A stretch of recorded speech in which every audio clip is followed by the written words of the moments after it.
Selamünaleyküm. Euzubillahimineşşeytanirracim. Bismillahirrahmanirrahim. Gazze nöbetimizin 3. cumasındayız.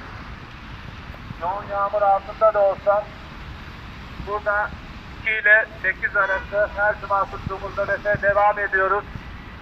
Büyük şeytan ABD elçiliği önündeyiz. Bütün Ankara ahalisini buraya bekliyoruz. Tepkimizi vermeye, farkındalık oluşturmaya.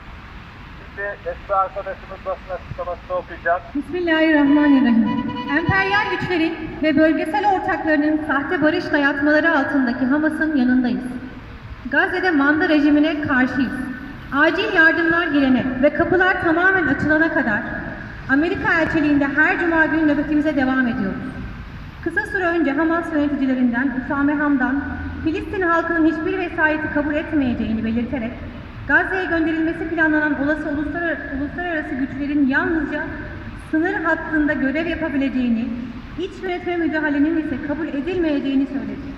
Hamdan, Filistin direnişinin silah bırakmasının ise işgal sona ermeden, Kudüs özgür olmadan mümkün olmayacağını vurguladı. Soykırımcı İsrail Başbakanı Netanyahu'nun Barış Konseyi'ne kabul edilmesini ve resme dahil olmasını eleştiren Hamdan, hakkında Uluslararası Ceza Mahkemesi'nde soykırım suçlaması bulunan bir ismin böyle bir yapıda yer almasının trajikomik olduğunu ifade etti. Ateşkesin yalan olduğu gibi Barış Kurulu da hileler üzerine kuruludur. 5 aydır bombalar durmadı. Acil yardımlar ulaşmadı. Soykırım hala devam etmektedir.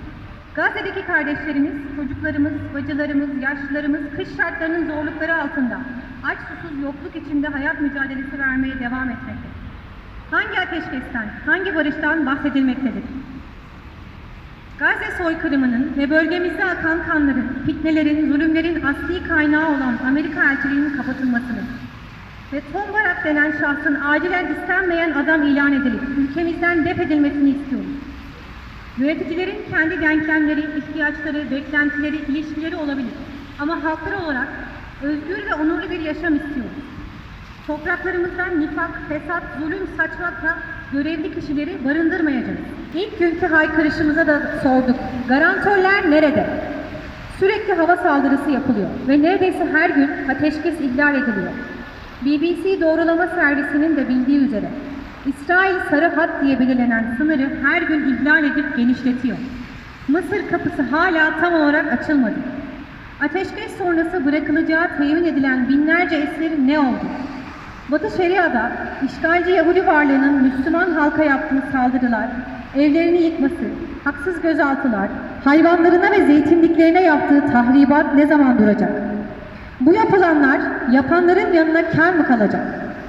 Gelinen noktada aslanlar bağlanmış, itler, çakallar kardeşlerimizin üzerine salınmış vaziyettedir.